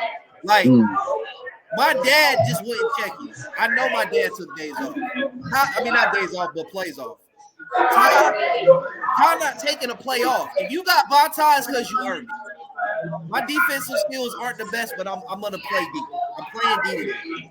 And so Ty Gaston, he's my number 10. He's not gonna be a popular one at all. At all. Because I don't even think they won a championship while he was there. I know they won the Nationals, but I think they lost the state championship game, man, in Raleigh that year. And that was too. Because we should have won that game, but they fouled Buka out. The refs took Buka out in the first half. And that was it. Yeah. That was it. But Ty Gasson, man, and I think he deserves that number 10 spot just off of the energy he brought to the school when he showed up, the team and the hand that he was dealt with. And he literally, him and Buka and Deshaun and a few other guys, they helped. But Ty was the vocal point of dragging them to the state championship. Okay. And so that's my number 10. Ryan, we're going to go ahead and let you get your. Hey, hold on, man. I think I messed up. I don't know why I was thinking honorable mention for the boys. I forgot to put Julio on there, man.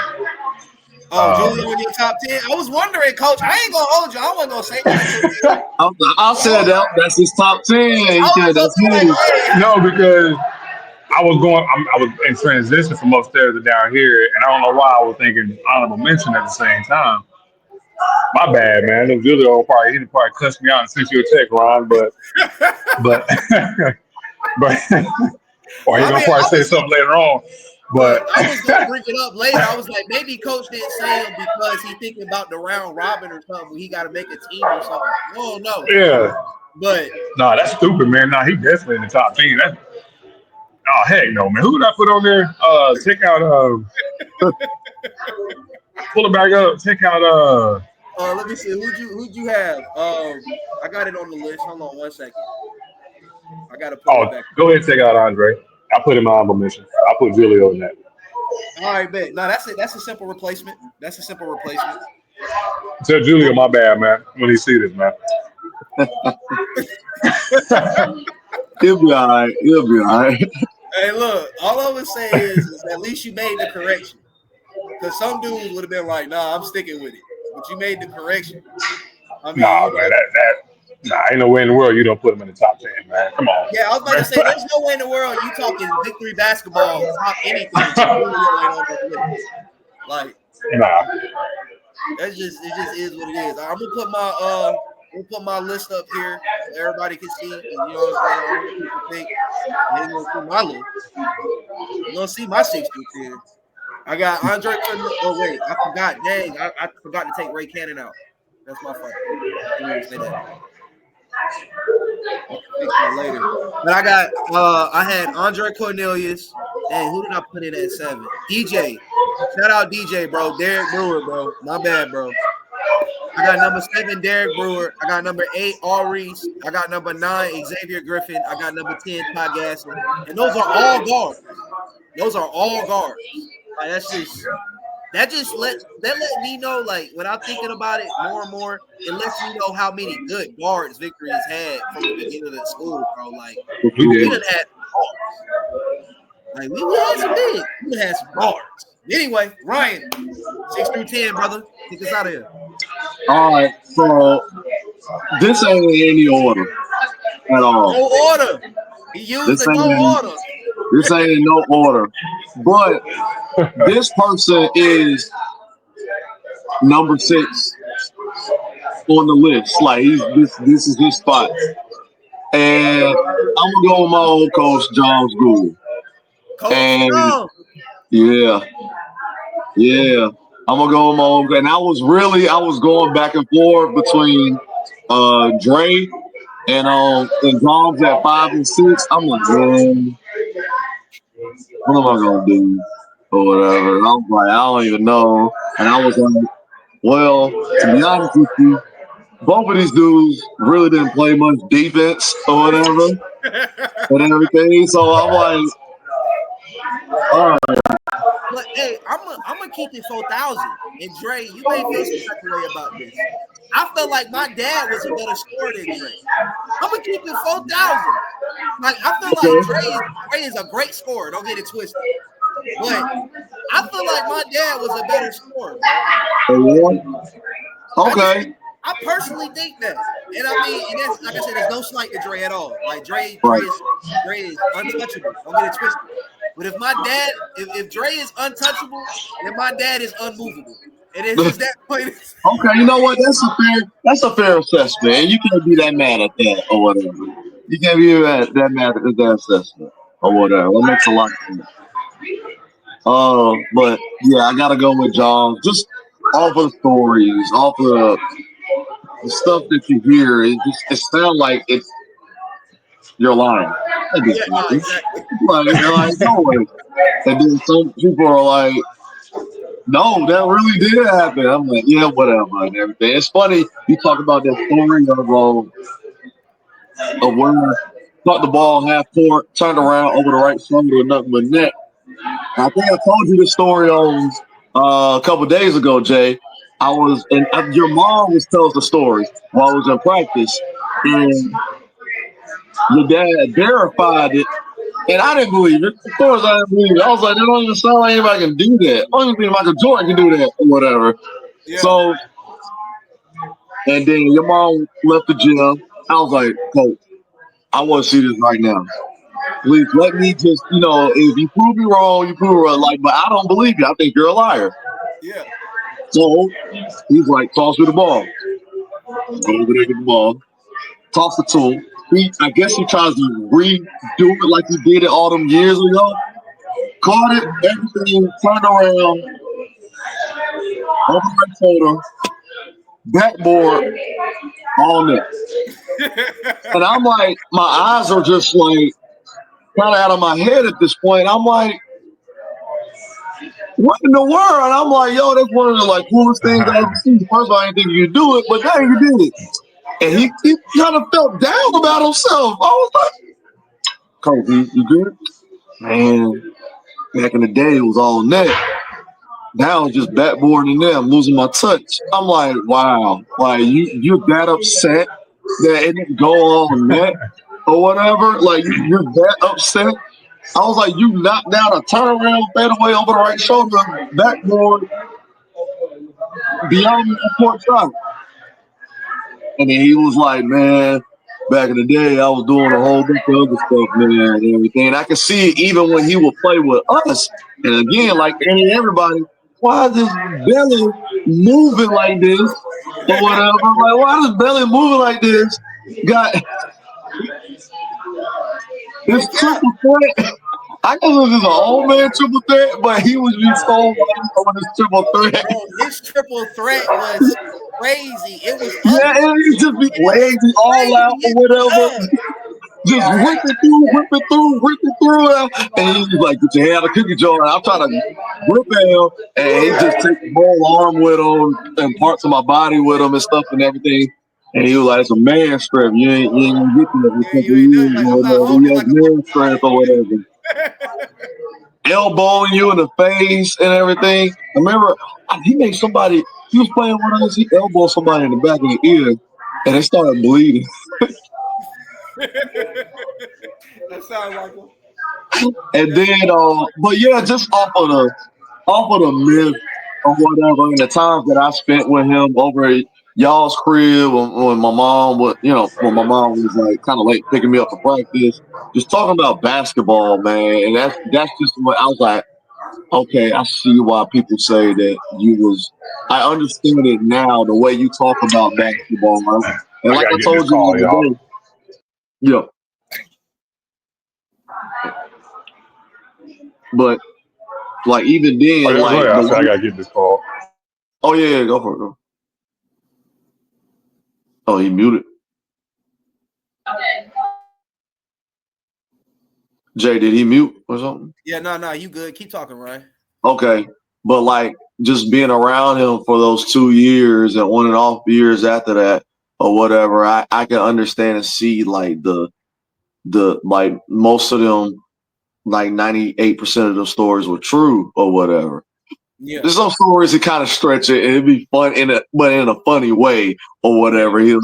He'll stretch it like in a jokingly way and stuff and everything. But definitely, he's my number 6. These next 4, they're not in any order, and I've been back and forth with this because this was where it gets tough for me. So I'm assuming 6, 7, Joms and Andre. No, Dre was number 5. Oh, Dre number 5. Okay, so Joms 6. Okay, I got Joms is number 6. Got you. And I like these next 4 is kind of hard. I'm just like, dang, but this guy good, but this guy can do this guy do that, but this guy got a championship and this, that, a third. So, okay, number 7, I'm just gonna do it. Whatever. DeJuan Harris. Oh yeah, for sure. Yes, DeJuan Harris, and he was a 4 general. He reminded me. He plays similar to Rajon Rondo to me. I'm more of a consistent 3-point threat. McClady was like, I need you to get everybody involved. Okay, he'll come out within the next 3-4 minutes, just dying. All right, I need you to score. We're down. And just putting people in the mixer, mid-range, had a nice mid-range, could extend it out to the 3, even with one-on-one or whatever situations. Could lock up on defense. He was like a pest on defense. It kind of reminded me of Monkey Bowles a little bit of being that pest, like always there, always in your face. Number 8. And I'm gonna know what. I'm gonna put LP in my.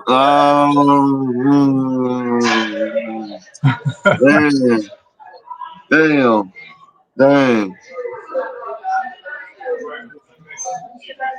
Well, number 8, you probably don't know. I think he was alive, Jay, when this dude was playing. I'm gonna go with Big George. George. Yeah, I'm gonna go with Big George. Big George battle? Yeah, I'm gonna go with Big. Are you about that George? Yeah. There was 3 Georges. Yeah, 3 George. You got Big George, a big center or whatever, and then you got the Chunky George. Yeah, the Chunky George. I'm talking about Big George, the big man. The tall one. Yeah, he was just okay. So you're not talking about. That wasn't George Battle. That was somebody. That's a different George. What's this George last name? I never knew his last name. We always called him Big George. I never knew his last name. He was like a prototypical big man. He's like 6'11". Yeah, prototypical old school big man. Boards, block shots, dunks, or whatever. He did his job. Whatever. That was the old school big man back then. Boards, block shots. He stuck with his job, and that's why he's my number 8. Okay. Number 9. This one hard. Especially like I'm trying to figure out who's struggling more, Ryan or me. Like me with this one, because I'm trying to still pay homage to the old school. 6 through 10 is hard. I'm still trying to pay homage to the old school, but also trying to be like who I looked up coming up to, but being realistic at the same time.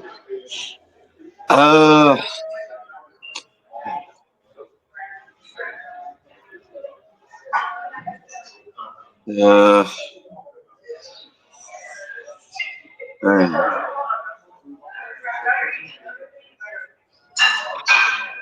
Well, while you thinking, you know what this says right here, though? What? This tells you how great Victor Christian basketball was. This is what I'm saying.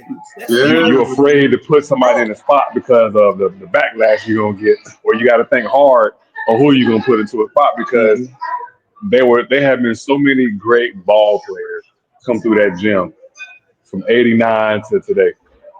It's crazy, man. They got to do a 30 for 30 documentary on this, man. But They that's got to why do I'm a 60 saying, for 60. like, Yeah. literally, what other high schools can you really sit here and have almost a 4-hour conversation about who's great? You Like, can't. literally, Yeah. you really can't do that. You really can't No. do that. It'd be an entertaining, engaging conversation to where it's like, nah, this is the argument. No, this is the argument. No, that's the argument. Like, Yeah. nah, bro, like Victory basketball, and not only has an impact on the high schools in Charlotte, but when we used to travel out of state, people would be like, hey, bro, we done heard about you. Y'all making noise out there. Yeah. Like, Get to go back. Yeah. straight up. But yeah, what back to you, Ryan? You got your head right. And